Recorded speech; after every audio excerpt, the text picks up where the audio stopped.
We're here to talk about the New Age movement, Eckhart Tolle, the New Earth, and sundry topics like that.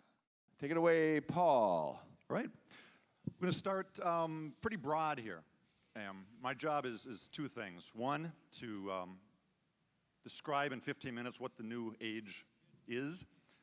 And, of course, that task is impossible, so Greg gave it to me. We'll see how that goes. And I think the way I'm going to approach this is kind of a two-part thing. It's going to begin by suggesting the New Age movement isn't any one thing. It's many things. I'm kind of going to get the diversity of this thing out by talking about some historical sources that have fed into what we today call the New Age movement. At the end of that, I'm going to come back around for a minute and talk about what is it these things all have in common that give us the ability to talk about a singular movement. What are we after? What are we trying to identify when we talk about the New Age movement? But let's begin with some diversity here, because it really is a phenomenally diverse phenomenon. Historical influences, things that feed into what today we call the New Age movement. A place to begin is with Eastern religions.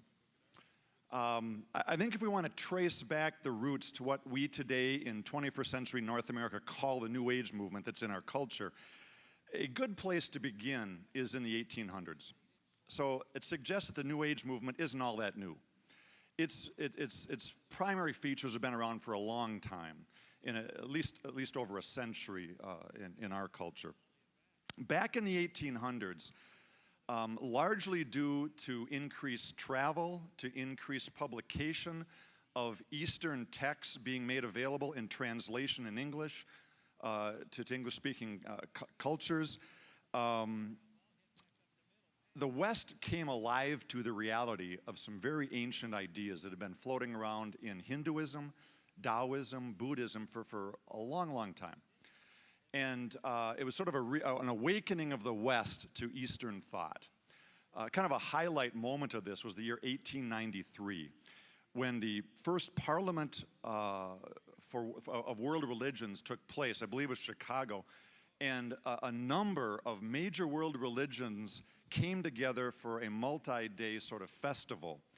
A very famous person who came out of this moment was a Hindu gentleman from India named Swami Vivekananda, who began the Vedanta Society in America, which was basically a society devoted to propagating Hinduism, but not calling it Hinduism, putting some different words on it that Westerners could get a hold of and understand. The Vedanta Society is still around today. So Eastern thought, primarily in the form of various expressions of Hinduism and Buddhism, began to permeate our culture about 100 years ago. Just over that. Important historical source to the background of this movement. This is going to be important because now, in the 1960s, the Beatles turn east and become followers of transcendental meditation and other things that are just really westernized versions of Hinduism. Another moment in our pilgrimage here is spiritualism and the occult.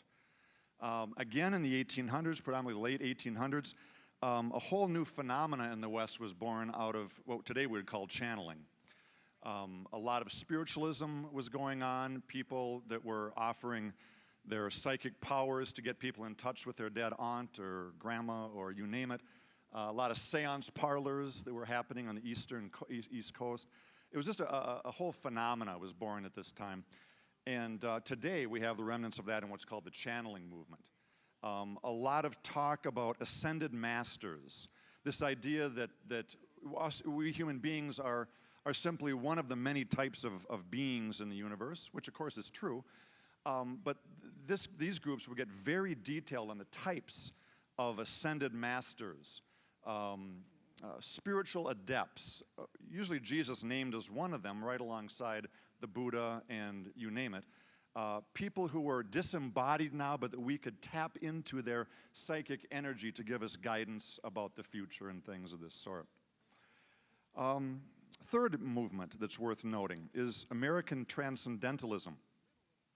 This was held by such well-known writers and artists predominantly, such as Ralph Waldo Emerson, Henry David Thoreau, Walt Whitman, some of the leading luminaries of this movement.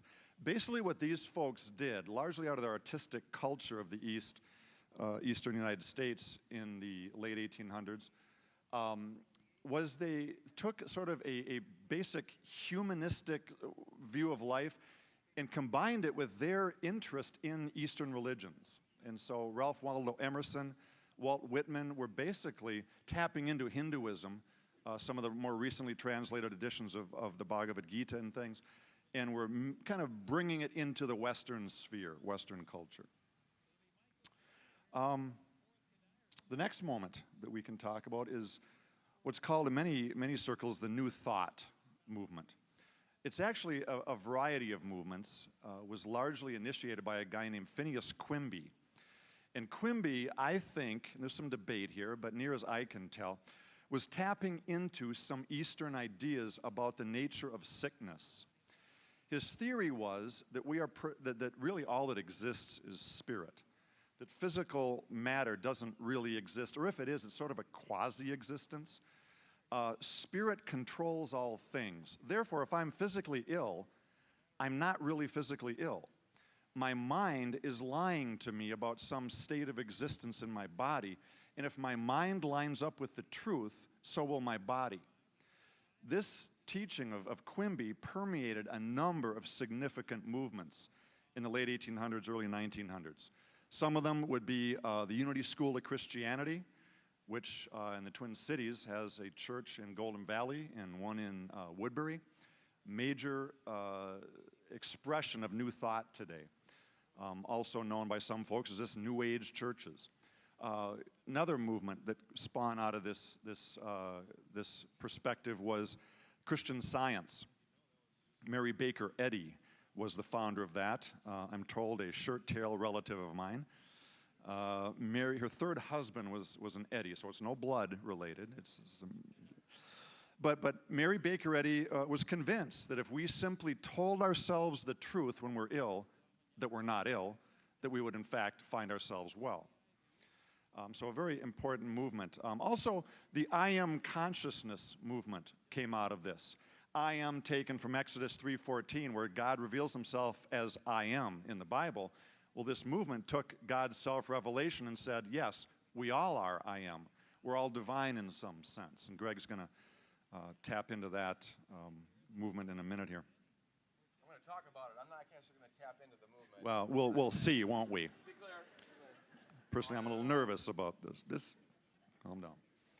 A little more recently, revival of neo-paganism, or what some folks are calling Wicca today. Witchcraft in its various forms. Particularly in the 1960s, there was a real revival of writers on the area of reviving ancient Wiccan religion and making it available once again, tapping into some very similar ideas as some of these other New Age movements. An interesting one is depth psychology. And here things get a little academic, some would say. Carl Jung is a major factor here. Jung was one of Freud's star pupils, but Jung and Freud had a significant falling out in the first couple of decades of the 20th century. And their most fundamental disagreement was that Jung broke away from Freud in thinking that all that's going on in the human psyche is individual psychic stuff.